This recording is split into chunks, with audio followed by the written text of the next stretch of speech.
Olá! Começa agora o programa Combate à Desinformação nos Campos Gerais. Eu sou Gabriele Proença e hoje a gente conversa sobre os impactos da terceirização nas atividades e direitos dos funcionários a partir do direito do trabalho. O convidado desta edição é o professor doutor Vanderlei Lima, graduado em Direito, mestre e doutor em Ciências Sociais Aplicadas pela Universidade Estadual de Ponta Grossa. Vanderlei também é pós-doutor pelo Instituto Jurídico da Faculdade de Direito da Universidade de Coimbra, em Portugal.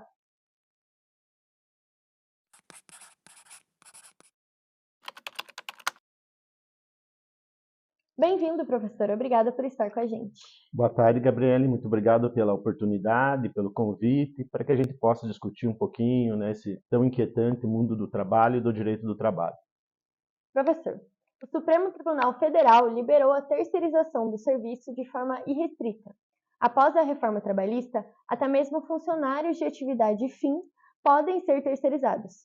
A partir de estudos sobre direito e processos de trabalho, como o senhor avalia a forma que essa mudança afeta o vínculo empregatício e os direitos dos trabalhadores? Certo. Então, o Supremo Tribunal Federal, né, desde o ano de 2016, né, ao julgar uma ação de inconstitucionalidade de uma súmula do Tribunal Superior do Trabalho, acabou sinalizando para o que se convencionou chamar da possibilidade de terceirização irrestrita, né, no mercado de trabalho.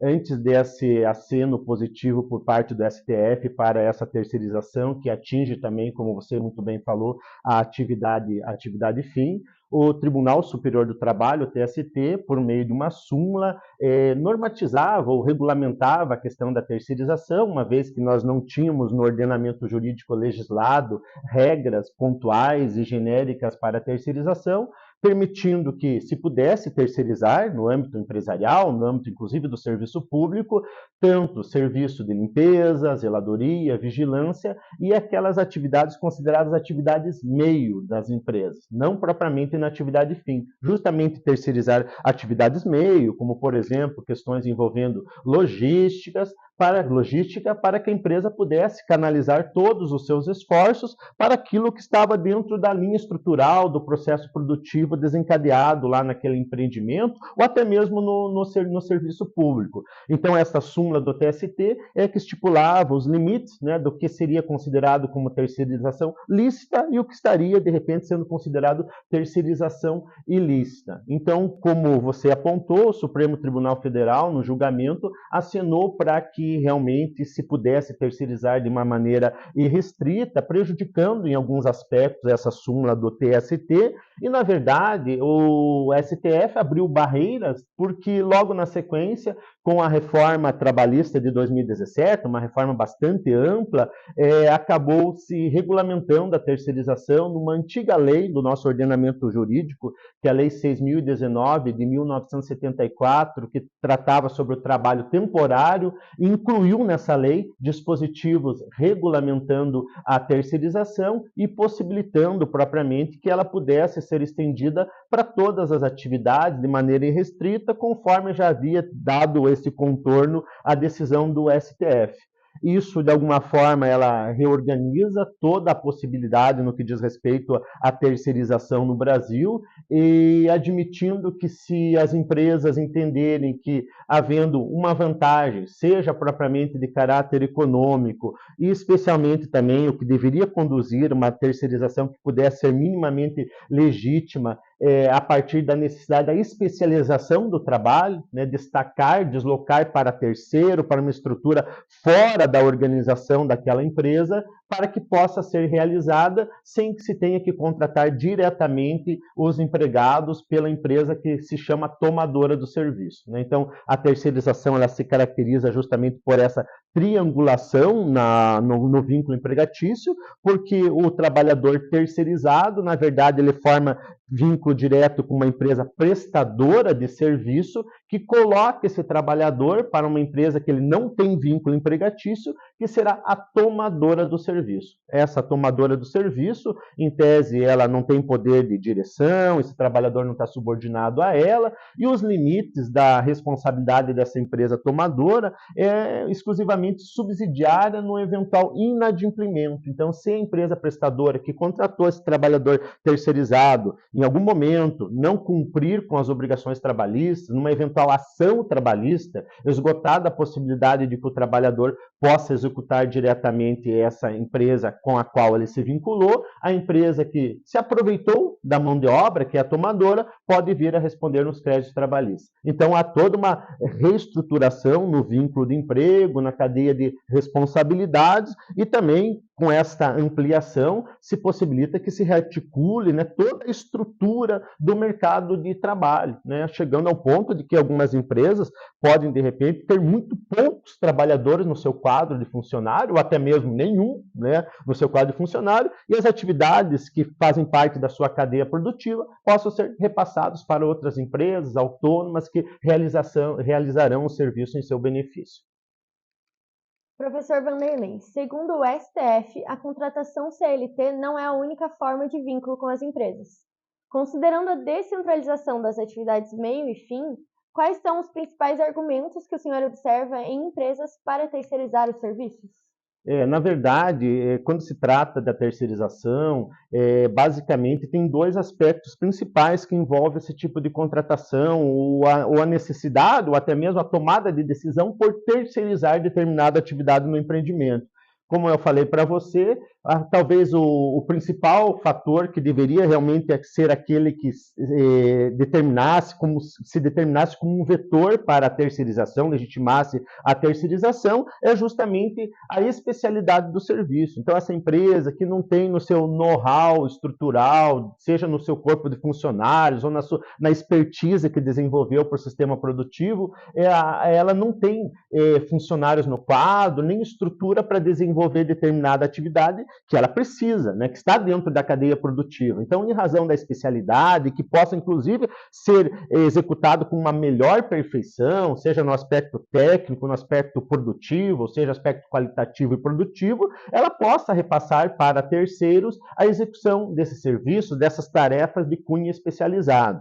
E o outro elemento, que talvez é esse que na cultura do mercado de trabalho, do sistema produtivo brasileiro, tem sido colocado como o aspecto mais determinante, é a redução de custos, né? Então, infelizmente, o que tem prevalecendo para a tomada de decisão de terceirizar determinadas atividades no âmbito empresarial é propriamente a redução de custos, ou seja, então, a possibilidade de contratar mão de obra mais barata, né? Porque na terceirização, alguns direitos que caberiam dentro de uma esfera de organização coletiva do trabalho, afeta diretamente aquela empresa contratante, não serão assegurados aos trabalhadores terceirizados, que terão uma outra gestão no que diz respeito aos direitos coletivos. Então, em razão da possibilidade que alguns empresários, né, enxergam para reduzir custos, é este fator que tem sido tomado, né, como uma referência importante para essa tomada de decisão no que diz respeito à terceirização, né? Então, o fomento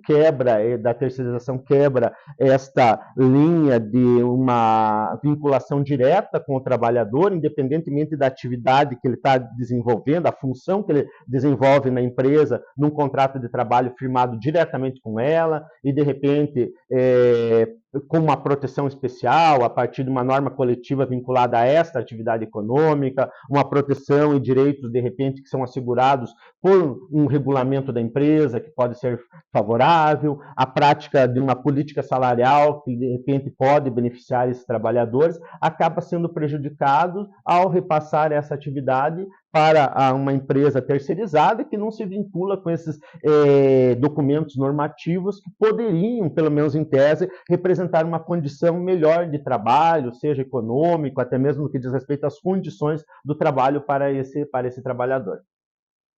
O senhor estuda a flexibilização e a desregulamentação do trabalho.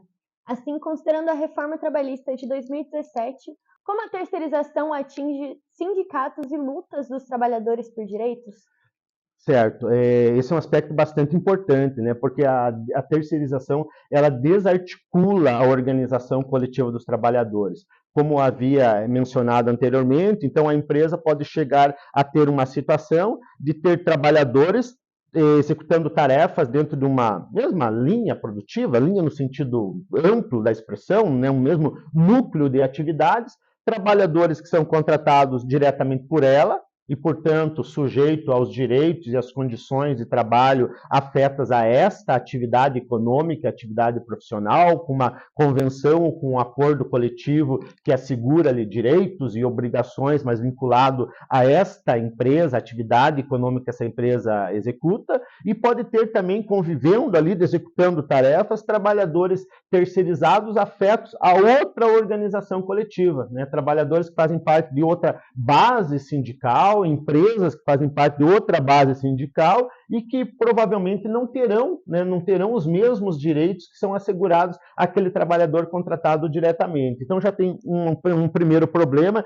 que diz respeito à base de proteção, no que diz respeito aos direitos que decorrem da negociação coletiva, uns vinculados propriamente a atividades central, né, a empresa que está desenvolvendo essa atividade econômica, e outros trabalhadores que estão na base do sindicato, que representa as empresas ou as atividades terceirizadas que estão sendo executadas.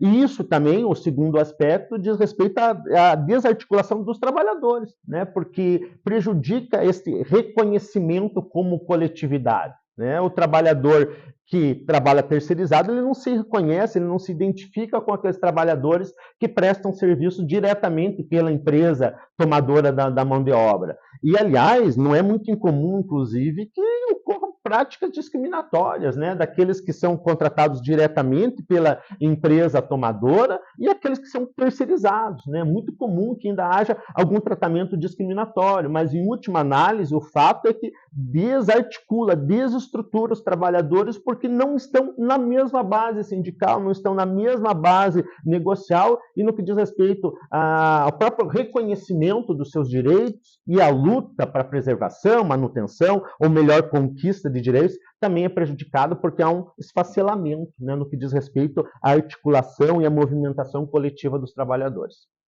E o senhor acredita que a terceirização, então, ela pode ser considerada uma nova forma de exploração do trabalhador? Na verdade, a terceirização ela é uma prática no que diz respeito a contratações, ao mercado de trabalho, que é talvez a que mais cresce, né, ultimamente, especialmente no caso brasileiro. Já há algumas décadas, a terceirização é uma prática que tem se disseminado, como eu falei para você, tanto na iniciativa privada, como também em serviço público. Né? Aqui, no nosso caso, da universidade, nós temos vários trabalhadores que são terceirizados, então é uma prática que é uma realidade dentro das contratações, né? Dentro dos números, das estatísticas do mercado de trabalho, brasileiro. Quando você pergunta se ela propriamente pode ser considerada uma maneira de superexploração do mercado de trabalho, a gente tem que tomar cuidado no que diz respeito a como que a gente pode tratar e como é tratada propriamente a terceirização. Se nós pensarmos que a terceirização pode ser utilizada como uma estratégia realmente de incremento produtivo, de eficiência, como instrumento de eficiência produtiva, né, permitindo que, de repente, determinados segmentos da atividade possam ser repassados para terceiros em razão da especialidade, essa é a tese de que alguém poderia defender a terceirização como uma ferramenta importante. Agora, se nós pensarmos nessa prática reiterada da terceirização apenas como um elemento de redução de custos, aí é superexploração sem sombra de dúvida nenhuma. Até porque na base desta relação, desse vínculo, veja só, que esse trabalhador terceirizado, né, então a terceirização diz respeito a uma triangulação no contrato de trabalho, esse trabalhador terceirizado ele está vinculado a uma empresa prestadora de serviço que está ganhando em razão da sua mão de obra.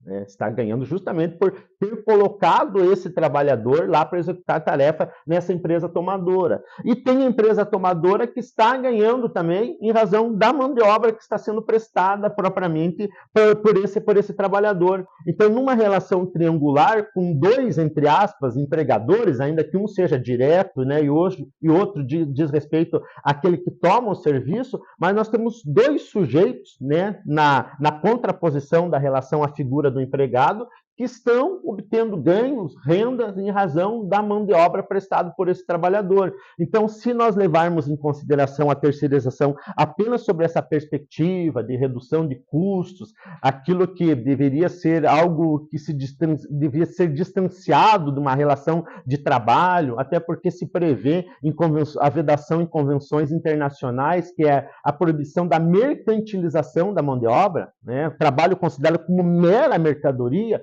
há muito tempo, né, tem sido objeto de objeção do direito do trabalho, seja a partir dos ordenamentos jurídicos de cada país, mas a partir propriamente de tratados e convenções internacionais, encíclicas papais, inclusive, como a Rerum Novarum, que justamente entende que o trabalho humano deve ser valorizado, né? O trabalho humano é o que gera propriamente a riqueza, a fonte de toda a riqueza, em última análise, é o trabalho, e em razão disso que se veda que o trabalho seja tratado como mera mercadoria. E quando se tem uma terceirização que busca apenas redução de custos, aí, evidentemente, é uma prática perniciosa, que, pelo menos aqueles que atuam no direito do trabalho, no direito do trabalho como um ramo de proteção social, certamente também vão, de alguma forma, se opor a essa tomada irrestrita, que, na verdade, né, é uma luta meio que inglória nesse momento, considerando como que o STF conduziu essa possibilidade de abertura para a terceirização de uma maneira indiscriminada. Então, respondendo novamente a tua pergunta de maneira bem objetiva, se efetivamente a terceirização for tratada apenas como um mecanismo para redução de custos, de achatamento salarial, de achatamento de condições salariais de um trabalhador, certamente pode ser vista dentro desse contexto de superexploração da mão de obra.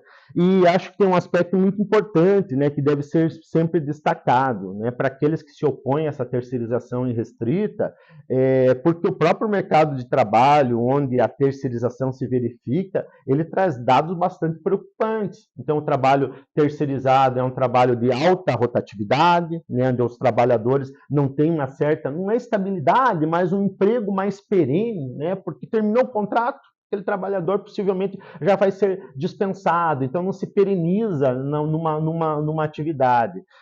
Segundo as estatísticas, isso são dados oficiais, IBGE, DIEESE, estudos acadêmicos, demonstram que na terceirização se encontram, por exemplo, estatísticas muito maiores de acidente de trabalho, de doença ocupacional. Então, todos os dados que dizem que cercam a tomada da terceirização desabonam ela dentro de uma perspectiva de proteção social, se comparado com o trabalhador que é contratado de uma forma clássica, diretamente pelo empregador. Então, isso representa um pouco dessa ideia de que na terceirização, especialmente no caso brasileiro, ainda é uma ferramenta de dilapidação dos direitos dos trabalhadores brasileiros.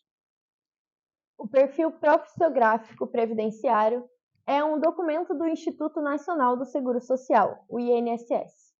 Nele, há dados sobre a atuação profissional do trabalhador ao longo da carreira. Dessa forma, são informadas as condições de trabalho do empregado, o período trabalhado e dados administrativos do trabalhador e da empresa.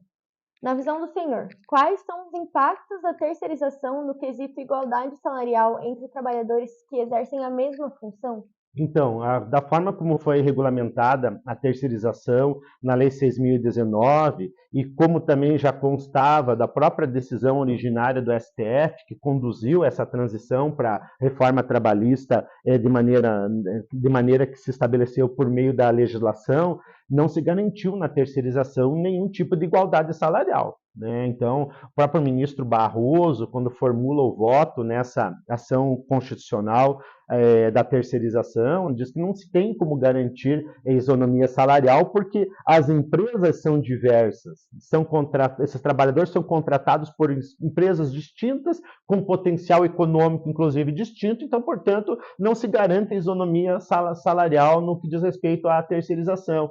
Então, isso remete àquele problema que nós comentamos agora há pouco, né? De no mesmo local de trabalho, eventualmente no mesmo posto de trabalho, nós temos aquele trabalhador que já estava lá na empresa, né? Antes que ela optou por fazer a terceirização daquele segmento da atividade, que recebe um valor que decorre de uma negociação coletiva melhor, ou até mesmo no que diz respeito a uma prática salarial diferenciada por parte da empresa, estabelecida em regulamento, enfim, ou espontaneamente praticada por aquela empresa, e um trabalhador terceirizado que está executando a mesma função, com identidade de função, e ganhando um salário provavelmente muito menor do que o seu par, né, daquele seu par, criando todos aqueles problemas. Inclusive, nós temos, né, trabalhadores com sentimentos distintos no que diz respeito à sua participação e na relação, inclusive, com o seu par, no mesmo ambiente, no mesmo local, numa mesma função, numa determinada empresa. Então, esse é um grande problema no que diz respeito à terceirização, como ela vem, e que, penso eu, que notabiliza qual que é o seu verdadeiro intuito, né? O seu verdadeiro intuito é redução de custos. Se o verdadeiro intuito fosse realmente a especialidade, na eficiência do serviço, teria se mantido uma isonomia. Então, vou dar um exemplo, né? Nesse período que eu estava fazendo os meus estudos lá em Portugal. Portugal não se preocupa muito com a terceirização. Na verdade, em tese, as atividades podem ser repassadas para terceiros e podem, inclusive, ser repassadas para terceiro pessoa física, né? Aqui na terceirização, no caso brasileiro, é por meio de pessoa jurídica, que vai contratar o trabalhador pessoa física, que vai prestar esse serviço. Ocorre que lá, dentro da cultura, né, do trabalho, do mundo do trabalho, o único objetivo de se terceirizar, o único interesse, não é o barateamento da mão de obra, mas sim o serviço prestado com uma melhor eficiência. Porque naqueles quadros, ou porque a empresa, por alguma razão, não desenvolveu, né, propriamente na cadeia produtiva uma expertise maior para a execução de serviços, ela pode repassar para terceiros que trabalharão lá, que terão garantias, né, salariais, por exemplo, de isonomia salarial no que diz respeito a normas coletivas. Então, ainda que seja um trabalhador contratado como pessoa física, ele não pode receber menos que a negociação coletiva aplicável lá para aquela categoria acabe estabelecendo como padrão salarial e garantias sociais num aspecto mais amplo. Então, a reforma, da forma como ela se estabelece a partir dessa decisão do Supremo e é remetida pela legislação, ela não traz nenhuma garantia de isonomia salarial, criando todos esses problemas, né, que a gente vem debatendo aí ao longo dessa nossa conversa. Então, vai impactar, sim, certamente, e eu penso que deixa muito transparente, né, deixa muito claro, né, qual que é o principal objetivo. Evidentemente, né, sob a ótica do mercado, está tudo certo. Né? Sob a ótica do direito empresarial, inclusive, né, você pode achar vários posicionamentos, né, e até mesmo no Supremo Tribunal Federal, que está tudo certo. Né? O empresário, dentro do seu poder de organização do empreendimento, ele propriamente tem o direito de buscar também a redução de custos em todos os segmentos do mercado, do processo produtivo, em todas as etapas do processo produtivo, seja no que diz respeito à aquisição de insumos, à tecnologia, à estrutura do estabelecimento e também no que diz respeito à mão de obra. Então, é importante que fique bem claro isso, né? Pela lógica do mercado, pela lógica do empresário, talvez não há nada de ilegal, não há porque a lei está permitido, mas não há nada de repente que quebre qualquer padrão de conduta ético ou daquilo que historicamente se estabeleceu numa pauta de valorização do trabalho. O recorte é meramente mercadológico. Agora, dentro de uma perspectiva de um direito do trabalho, né, de um caráter um pouco mais protetivo, ou nessa premissa histórica e constitucional, porque a Constituição do Brasil, né, ela deixa bem claro já nos seus primeiros dispositivos que são princípios da República Federativa do Trabalho, a valorização do trabalho. Então, dentro de uma ótica humanista, dentro de uma ótica constitucional, tratar dessa forma como mera mercadoria, promovendo desigualdade, né? Promovendo desigualdade no direito do trabalho, tem um princípio que é basilar do direito do trabalho, que é o princípio da isonomia salarial, essa base principiológica, ela, sem dúvida nenhuma, resta prejudicada ou bastante abalada no que diz respeito à forma como se conduziu a terceirização no Brasil.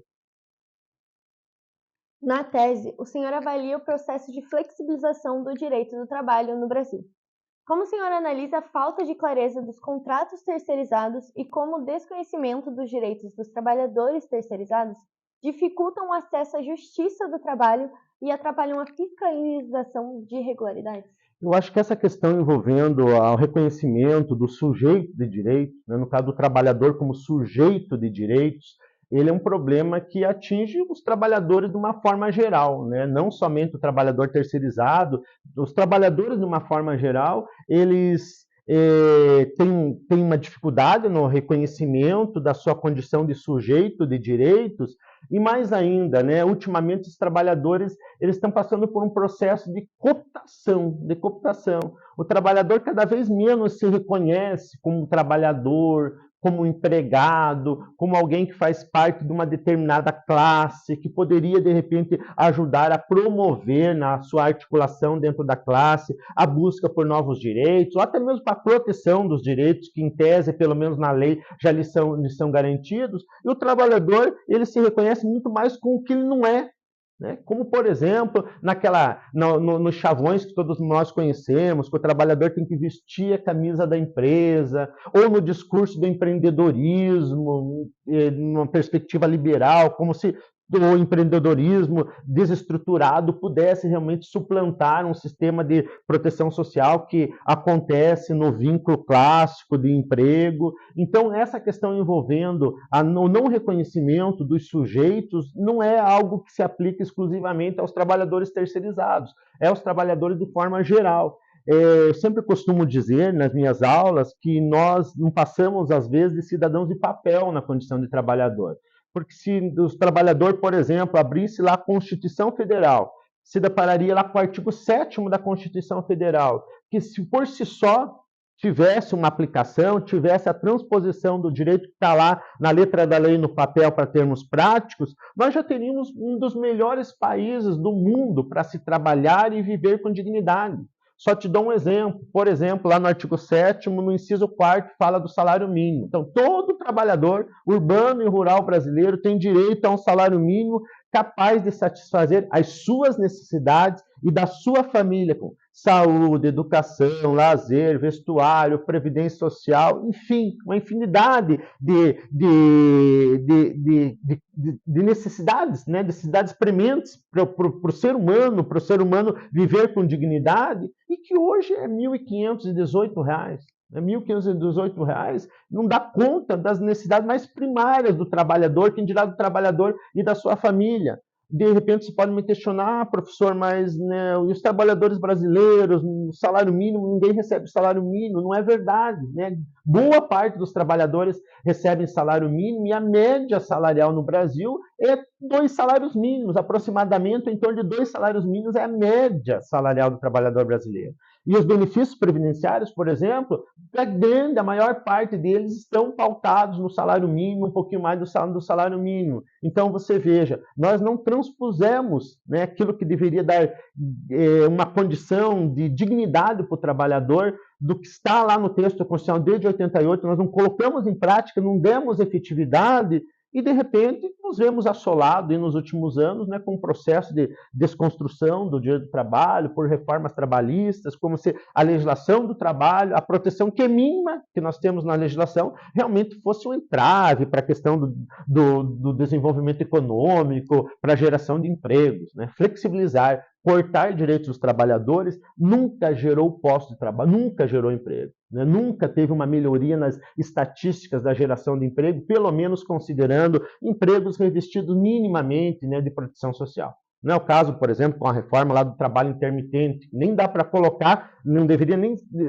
ser permitido se colocar na estatística de emprego o trabalho intermitente, porque é um contrato zero, como tem se convencionado falar. É um contrato que, por mais que o trabalhador tenha um vínculo empregatício com carteira de trabalho anotado, não é assegurado jornada de trabalho mínima, não é assegurado salário mínimo. Então, esse tipo também de contrato de trabalho muito pouco interessa, né? Mas o fato é que nós vivemos esse momento bastante difícil, que, por um lado, há um processo ascendente, né, de ataque ao direito do trabalho, de desconstrução do direito do trabalho, de vilanização do direito do trabalho, uma situação do trabalhador e das organizações dos trabalhadores bastante apáticas, e que isto só pode canalizar, ou vem canalizando, para um processo de precarização do trabalho, né? O que é precarização do trabalho? É o trabalho desalentado, né? Aquele que não sabe se terá trabalho amanhã, em que condições, e muito menos pensar, né, a sua manutenção, a sua evolução, seu desenvolvimento, né, na sociedade, a partir, né, de uma estabilização num quadro de trabalho. E só, estou me estendendo, mas apenas também para, acho que algo muito importante nessa conversa tem que ser posta, né? Não estou defendendo, e muito menos tem aí uma falsa compreensão de um certo fetiche pelo trabalho, nos moldes seletistas do vínculo empregatício. É evidente que muitas pessoas não querem trabalhar como empregado, de maneira subordinada e tudo mais. Isso não pode ser desconsiderado, evidentemente não pode ser desconsiderado. Ocorre que não pode também se desestruturar um regime histórico que se estabeleceu de proteção do trabalhador, que ainda é um regime que gera uma melhor proteção social. E que talvez nessa reforma trabalhista, que supostamente tem a bandeira da modernização, deveria incluir esses trabalhadores que então vão adotar o perfil do empreendedor, para que pudesse, não se reconhecendo o vínculo, pelo menos regras para a sua proteção social, para que ele, quando chegar a doença, quando chegar a velhice, ele esteja inserido num sistema de proteção. Porque subtrair o trabalhador num sistema de proteção é causar prejuízos para ele, a curto, a médio e longo prazo, mas é criar prejuízo para a sociedade como um todo, né? Porque esse trabalhador ele não vai contribuir, ele não estará tendo vínculo com a Previdência Social, gerando recursos para a Previdência Social, e quando ele estiver numa situação de desalento, de repente, quem vai ter que arcar com isso é o próprio Estado, nos moldes de uma assistência social, né? Então, há um risco muito grande de se desestabilizar todo o sistema de proteção social com esse discurso, né, de o direito do trabalho como sendo um inimigo do sistema produtivo. Não é isso, né? Não é isso, e isso tem criado problemas diretos para os trabalhadores, imediatos, mas que certamente também a médio e longo prazo podem criar problemas para a sociedade como um todo. Muito obrigada pela entrevista, professor. Imagina, sempre à disposição. Foi uma alegria poder fazer esse debate, essa reflexão com vocês. Obrigado. E encerra aqui esta edição do programa Combate à Desinformação nos Campos Gerais. Acompanhe as nossas redes sociais e até a próxima!